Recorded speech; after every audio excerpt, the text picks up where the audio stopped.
Shalom, shalom, peuple de Dieu, soyons tous bénis. Moi, c'est la sœur Grace Esther. Je viens partager avec vous encore le message du Seigneur qu'il nous donne à tous concernant sa venue. Vraiment, le Seigneur, il est déjà là. Et je dirais que sa main est déjà même sur le poignet de la porte, il reste juste à ouvrir. Et que vraiment, à tout moment, l'enlèvement peut encore avoir lieu. Et vraiment, c'est le moment encore de chaque fois vérifier notre vie pour voir ce qui peut nous empêcher de demander au Seigneur, ce qui peut nous empêcher de rater l'enlèvement, voir et demander à l'Éternel de nous montrer l'état de notre âme et tout. Donc, en réalité, je suis un moment de jeûne avec l'homme de Dieu que je suis, le pasteur Dano. Et donc, ce moment de jeûne avait débuté le 7. Et la nuit du lundi 7 juin, en fait, la nuit du lundi 6 juin au mardi 7 juin, j'ai fait ce songe. Dans ce songe, je me suis retrouvée dans une maison, au fait, chez moi au pays, là-bas. Et il y avait un homme habillé en tout blanc. Et je dirais, c'est là où il était, qui était vraiment bien éclairé. Il y avait des gens près de lui. C'était comme s'il enseignait. D'autres venaient comme si d'autres lui posaient des questions, quelque chose de ce genre. Et d'autres étaient éloignés.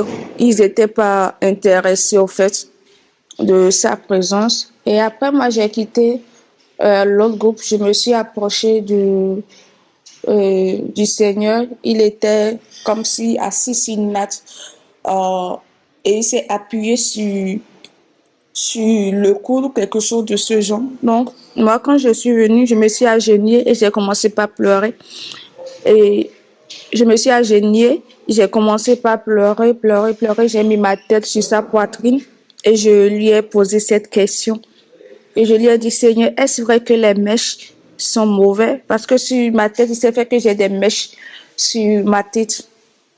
Et il m'avait répondu en esprit. Automatiquement, il y a une main qui avait saisi et les mèches là sur ma tête comme un chignon comme ça. Et il a mis le ciseau d'un seul coup et ils ont coupé. Et le Seigneur me dit maintenant va les défaire. Donc j'ai commencé par défaire les cheveux. Dans cette cour-là. Il y avait deux cousines qui me disaient non, il faut laisser ça, ce n'est pas grave, ça ne fait rien. Et je leur disais que vraiment de me laisser, que moi je vais enlever tout ça là sur ma tête, quand le Seigneur a dit que tout ça c'est mauvais. Or, bien avant ce songe, il y a de cela 3 semaines en arrière, j'avais fait un songe et je me suis retrouvée avec de longues mèches sur ma tête. J'avais de très longues mèches sur ma tête et j'étais étonnée dans le songe. Je me dis, mais pourquoi est-ce que j'ai des mèches? À quel moment je suis partie m'asseoir dans un salon de coiffure pour qu'on me tresse? J'étais étonnée. Quand je me suis réveillée, j'ai commencé par prier le Seigneur, vraiment que le Seigneur n'a qu'à me délivrer. Donc, c'était il y a de cela 3 ou 4 semaines, je dirais, en arrière. Donc, dans ce sens, j'ai commencé par défaire les cheveux. Je disais, oh, il faudrait que je fasse vite pour enlever tous ces mèches-là de ma tête. Et le Seigneur disait, dépêchez-vous, faites vite. L'enlèvement aura lieu tout de suite. Dépêchez-vous, faites vite. Et il nous parlait ainsi. Quand il parlait ainsi, il y a des gens qui venaient également. On a commencé par être nombreux, mais on n'était pas aussi trop nombreux que ça. Donc, la majorité des gens ont commencé par laver les assiettes, au fait. D'autres, c'était comme s'ils faisaient la vaisselle, d'autres avec leurs assiettes, plastique, gobelets. En tout cas, chacun nettoyait. C'était vraiment, j'ai compris que c'était comme si chacun nettoyait sa vie, ce qui était comme péché dans sa vie, essayait de mettre de l'ordre selon ce que le Seigneur leur disait. Et d'autres venaient, ils s'ajoutaient à nous. Et le Seigneur nous dépêchait, faites vite. L'enlèvement aura lieu tout de suite, que c'est à cause de vous que l'enlèvement n'a pas encore eu lieu. Et quand il parlait ainsi, à l'extérieur, il y avait des animaux sauvages, je dirais, quelque chose comme dinosaures, quelque chose de ce genre, et qui tapait en fait le portail, il essayait de rentrer. Il faisait tout son effort pour rentrer. Le Seigneur disait, faites vite. Et il y avait une maison juste à côté de cette maison Et cette maison-là, c'était la maison des musulmans. Et il y avait des serpents qui étaient vraiment remplis là-bas. Et toute cette maison était dans les ténèbres. Ces serpents essayaient de passer par la clôture qui nous reliait à cette maison pour entrer. Mais on en voyait comme des petits boules, quelque chose, comme des bobos, mais comme quelque chose, comme, je sais pas, quelque chose, on lançait ça au milieu des serpents là. Et le Seigneur disait, dépêchez-vous, dépêchez-vous.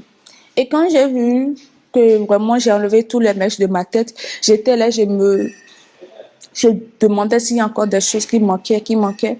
Et finalement, je me suis retrouvée avec quelques membres de ces personnes-là, avec le Seigneur dans une voiture.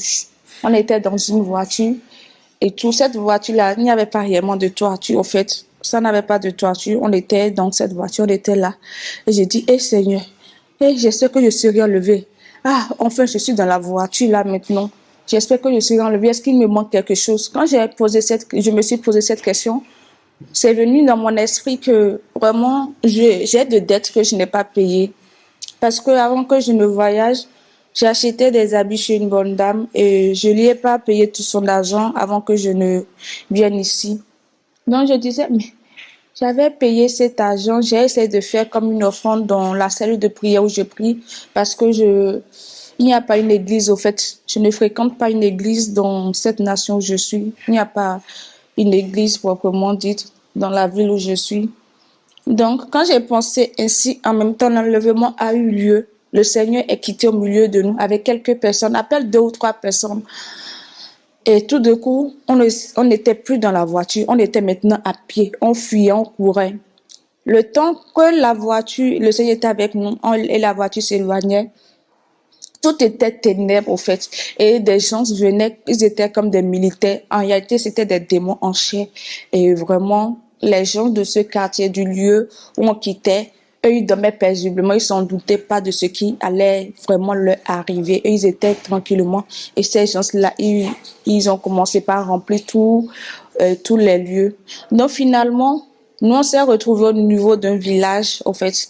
Et quand on s'est retrouvés au niveau d'un village, c'était comme un hôpital abandonné, tout était noir et tout était noir, sombre. C'était une lueur comme la manière dont les lampadaires éclairent là. C'est comme s'il y avait un seul poteau de lampadaire, quelque chose de ce genre. Et on disait, bon, au moins on va se cacher dans ce lieu. Oh, c'était aussi un guet-apens qu'ils avaient étendu parce qu'ils savaient que les gens allaient venir se réfugier. Ils ont laissé un petit enfant, dit, ah, l'enfant il est seul, nous on va au moins se cacher. Or, ils avaient déjà donné, genre, comme un signal à l'enfant, quand les gens viendront, lui, il va les faire signe, ils vont venir. Donc, l'enfant a parlé, quand il a parlé à haute voix, ceux qui étaient réellement dans cette maison, qui étaient cachés, comme dans les broussailles, quelque chose de ce genre, cachés quelque part quand même, ils ont commencé par venir. C'était comme des vieilles personnes, on dirait comme comment dirais-je, comme des cannibales ou bien des zombies, quelque chose de ce genre. Ils allaient venir vraiment pour nous dévorer. Et en même temps, comme moi, quand j'ai encore commencé, j'ai fait de mon effort pour quitter ce lieu, pour chercher encore un lieu de refuge. Et finalement, je me suis trouvée comme dans une savane, je dirais, quelque chose de ce genre. Et j'essayais de me cacher. Il n'y avait pas un endroit où vraiment on pourrait se cacher parce qu'il y avait encore les militaires dans ces coins-là. Mais j'essayais de défier vraiment leur surveillance et tout. Et je me suis levée. Donc, vraiment, j'ai remercié d'abord le Seigneur quand j'ai eu ce songe parce que moi, je disais vraiment, le Seigneur m'a d'abord délivré de comment dirais-je, de ces faux cheveux que mon âme portait et tout. Et j'ai voulu garder comment dirais-je, le songe en question parce que je me disais, bon, je disais que c'était pas vraiment la peine de partager avec le peuple de Dieu. Et j'en ai partagé avec l'homme de Dieu que je suis. D'autres personnes, dans cette même période, d'autres personnes un peu partout, comment dirais-je, au Bénin, au Gabon, un peu partout, qui suivent le pasteur avec nous, avaient partagé le songe qu'ils avaient eu. Donc c'est de là j'ai été convaincue de partager avec le peuple de Dieu. Donc vraiment, voyons encore nos vies. Si vraiment nous avons encore des choses dans nos vies, demandons encore la grâce au Seigneur vraiment de nous délivrer, de nous faire la grâce, de nous révéler encore vraiment les choses qui sont cachées, parce qu'on se dit qu'on est déjà prêt pour l'enlèvement et tout, mais juste une toute petite chose peut nous faire rater l'enlèvement. Donc c'est ce que j'ai voulu partager avec vous. Soyons tous bénis, que la grâce de l'Éternel soit sur nous, qui nous bénisse abondamment. Shalom, shalom.